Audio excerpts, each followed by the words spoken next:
আজকে কম্প্রেসর চলতেছে না, আপনি কম্প্রেসর চালানোর জন্য সর্বাত্মক চেষ্টা করলেন, যে যে ডিভাইসগুলো চেঞ্জ করা দরকার চেঞ্জ করলেন, এই কম্প্রেসর কি আগামীকালকে চলতে পারে কিনা এই বিষয় নিয়ে একটু আলোচনা করব। আমরা সচরাচর যেসব কাজ জানি বুঝি, প্র্যাকটিক্যালে অনেক ডিফারেন্স হয়ে যায়। মনে করুন অনেক সময় একটা কম্প্রেসর যখন চলতে পারে না, কম্প্রেসর প্রচুর গরম হয়ে যায়, তখন এই কম্প্রেসর এই মুহূর্তে আর চলে না। মনে করুন 1 ঘন্টা ওয়েট করলেন, তারপরও নাও চলতে পারে, অথবা আপনি পানি দিয়ে কম্প্রেসর ভালোভাবে মুছে ঠান্ডা করার চেষ্টা করলেন, তারপরেও কম্প্রেসর না চলতে পারে।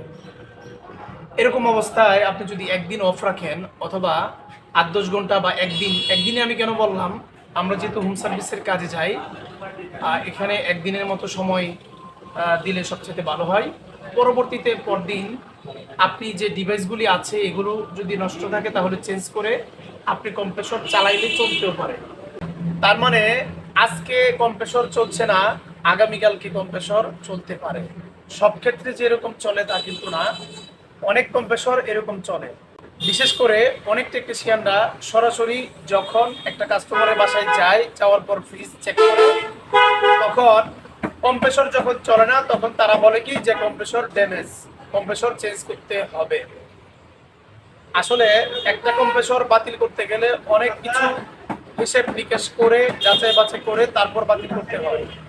কম্প্রেসর ওভার হিট হয়ে গেলে কম্প্রেসর চলে না। সুতরাং একটা কম্প্রেসর আপনারা বাতিল করতে গেলে সবকিছু যাচাই বাছাই করে কম্প্রেসর বাতিল বলে গণ্য করবেন। আপনি একটা বাসায় গেলেন, আজকে আপনি কম্প্রেসর বাতিল বলে চলে আসলেন, ওই কাস্টমার আগামীকালকে আরেকজন টেকনিশিয়ান ডাকার পর ওই টেকনিশিয়ান বলল কম্প্রেসর ওকে, তখন আপনার প্রতি ওই কাস্টমারের কি অবস্থা হতে পারে। সুতরাং বিশেষ করে নতুন যারা আছেন তারা এইসব বিষয়ের সমস্যার সম্মুখীন বেশি হয়ে থাকেন। অনেক টেকনিশিয়ানরা আছে এই বিষয়টা তাদের অজানা। আমি প্র্যাকটিক্যাল কাজ করি এবং আপনাদেরকে কাজ শিখাই। আপনারা যারা ফ্রিজের কাজ শিখতে চান তারা আমাদের সাথে যোগাযোগ করতে পারেন। আলহামদুলিল্লাহ, শুকরিয়া যে আপনাদের দোয়ায় আমাদের ওয়ার্কশপে পর্যাপ্ত কাজ আসে, আপনারা অল্প সময়ের ভিতর ভালো মানের কাজ শিখতে পারবেন। ধন্যবাদ সবাইকে। আসসালামু আলাইকুম।